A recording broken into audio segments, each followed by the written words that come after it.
Okay, since madalas naman nating napag-uusapan mga kapatid ang labanan no sa pagitan ng mga bansa tulad ng Japan, China, Pilipinas, Taiwan at saka US at marami pang iba mga kapatid.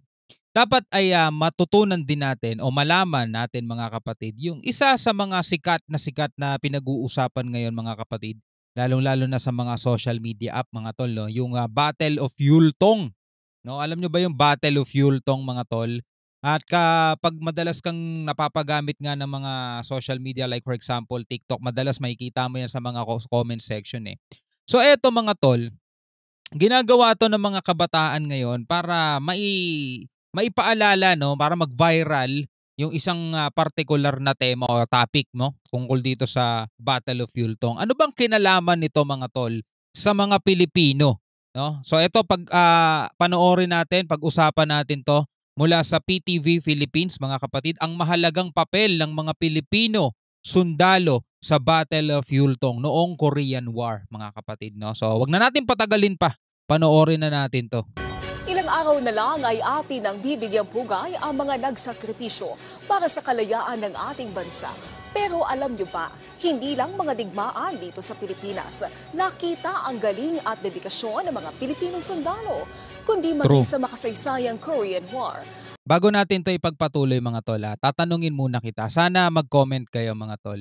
Kayo ba ay nananalig o nagtitiwala sa kakayanan ng ating sandatahang lakas? AFP, Navy, lahat-lahat mga kapatid, no? Kapulisan, kayo ba ay nananalig at nagtitiwala sa kanilang kakayanan? Comment kayo sa ibaba ng yes kung bakit at comment din kayo sa baba ng no at kung bakit mga tol, no? Para malaman natin kung anong inyong mga saloobin. Tuloy natin 'to. Ang mga pangyayari na yan ating balikan sa aking report. Kung madalas kang tambay ng social media app na TikTok, malamang ay nabasa nyo na rin ang mga comment na ito na paulit-ulit na sumusulpot sa mga video.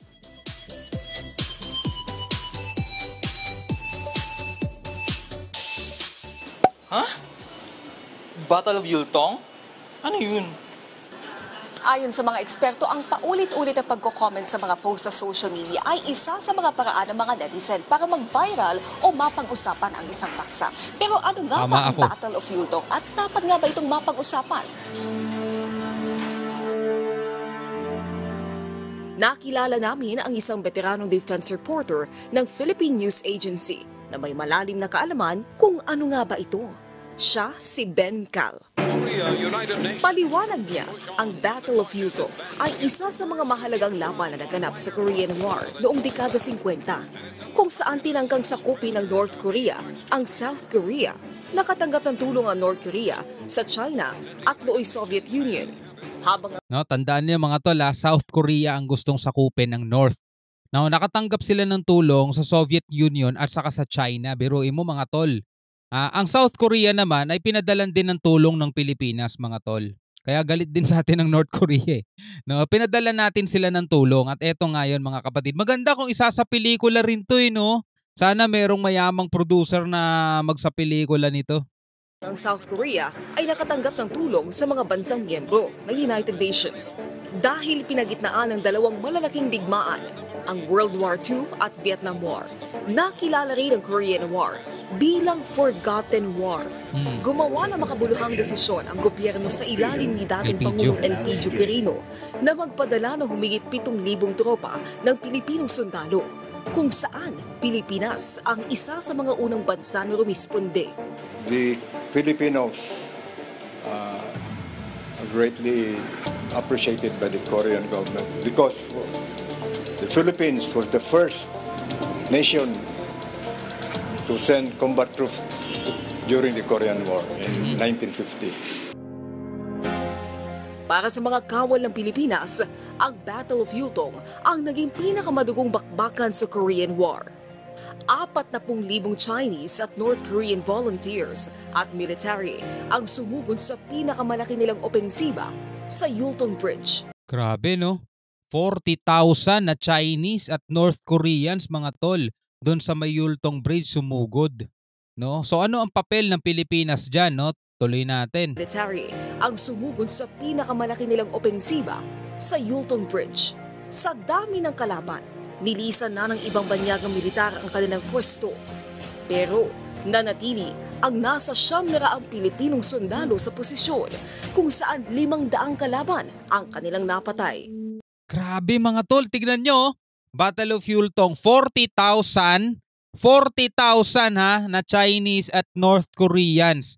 Yung ibang mga banyagang bansa mga tol, nagsialisan na, no? Lumisan na sila, iniwan na nila yung pwesto nila.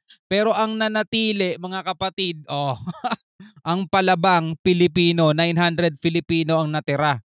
Tignan nyo, parang alam nyo yung pelikulang The 300s. Ito hindi man to 300s, pero ganun mga kapatid, tignan mo yung dami nito, no? 40,000 tapos 900 na Filipino. Kaya nga sabi ni Douglas MacArthur, di ba? Give me 10,000 Filipinos and I shall conquer the world. Ganon yung pananalig at pagtitiwala niya sa kakayanan ng Pilipino. Grabe, tindi. Pwesto. Pero nanatili ang nasa 900 Pilipinong sundalo sa posisyon kung saan 500 kalaban ang kanilang napatay. Nalagas din ang mga miyembro ng batalyon.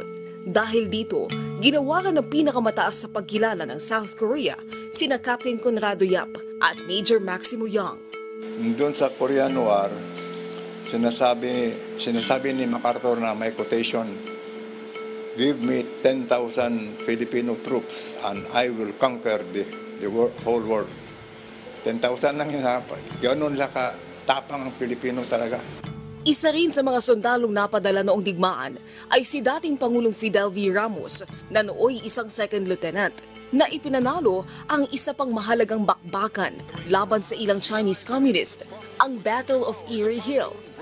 Magaling talaga ang mga tol, ang Pilipino. Subok na talaga ang Pilipinas mga tol, mga Pilipino.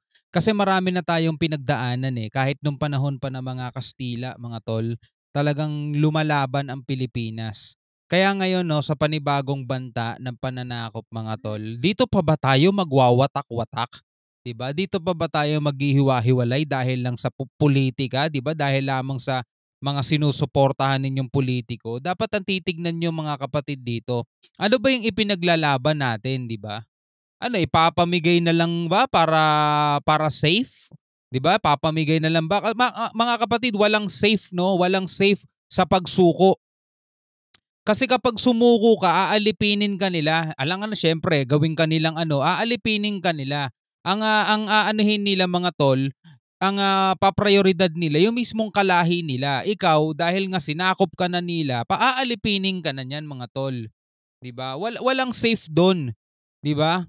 Ganun din naman mauubos ka rin naman di pumalag ka na lang, 'di ba? At least yun talagang makikita mo yung patriotism talaga nag-aalab sa dibdib ng mga Pilipino. Kaya hindi ko maintindihan mga tol, bakit yung ibang mga Pilipino rito, well, konti lang naman sila.